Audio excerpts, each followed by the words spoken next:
Old Kilcullen was the site of the Battle of Kilcullen on 27th May 1798.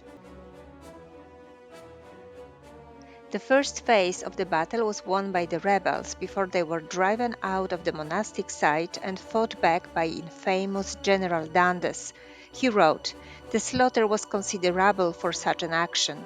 About 150 lay dead, no prisoners."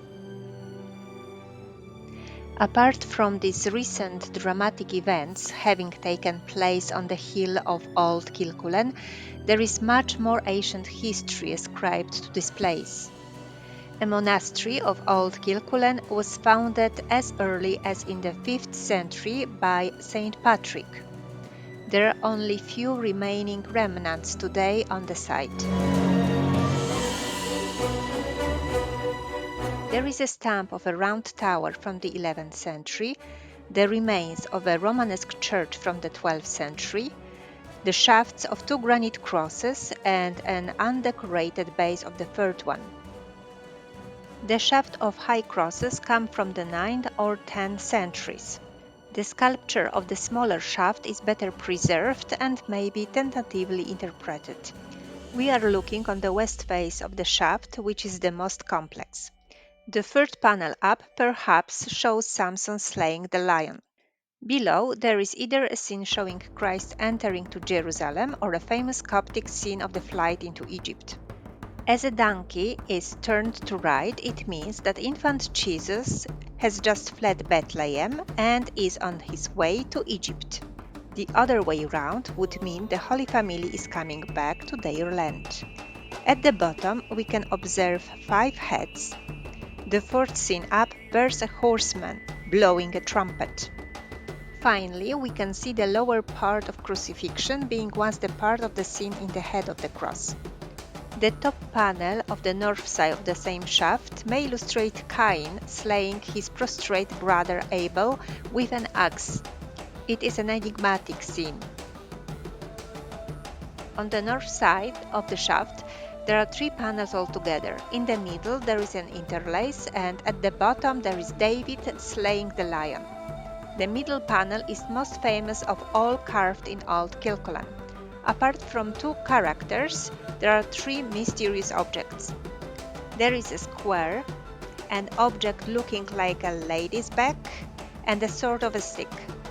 The square is interpreted as the altar from the scene of Abel and Cain. Yet 2 remaining objects have no meaning in this scene. The south side of the shaft has also 3 panels. They show some kind of ornament with some figural representations on top and bottom panels.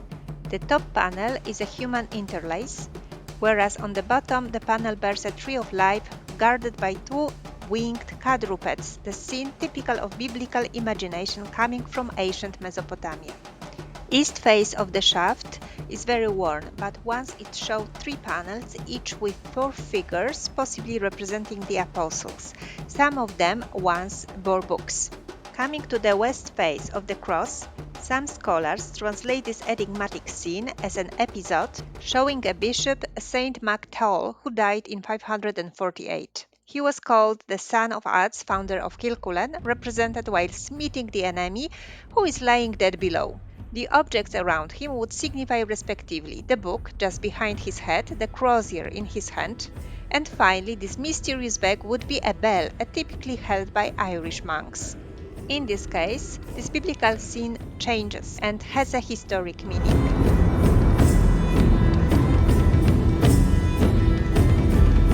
Nevertheless, the biblical scenes of both New and Old Testaments prevailed in carvings of high Irish crosses. The flight into Egypt, for example, is a story recounted in the Gospel of St. Matthew and in New Testament Apocrypha. It is a story especially repeated in Coptic Egypt. According to the Coptic Orthodox Church, the Holy Family's journey in Egypt lasted 3 years, 6 months, and 10 days. The pilgrimage route that exists now in Egypt consists of 25 sites tracing the Holy Family's steps along their way. The scene often appears on the British Isles. Very famous are also biblical heroes killing the lion. The Bible text says that the Spirit of the Lord came upon Samson in power so that he tore the lion with his bare hands. Killing a lion is a very common biblical subject. It appears in the episode of Samson as well as in the story of David, who killed the lion, the bear, and the giant. Such a motive is also shared by Mesopotamian or Greek myths of such heroes as Gilgamesh or Hercules.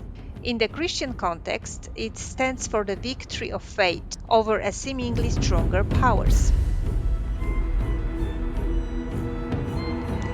The taller, also known as eastern, of the two shafts appears to have had some sculpture before, but this is now very worn, so the details are no longer recognizable.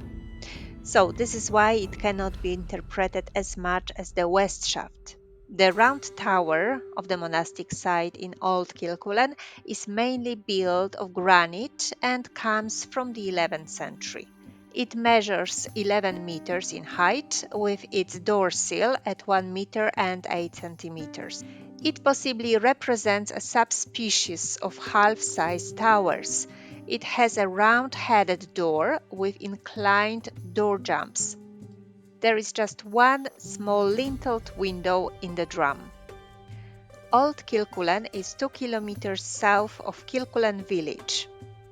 The monastic site is on an elevated area overlooking the surrounding countryside.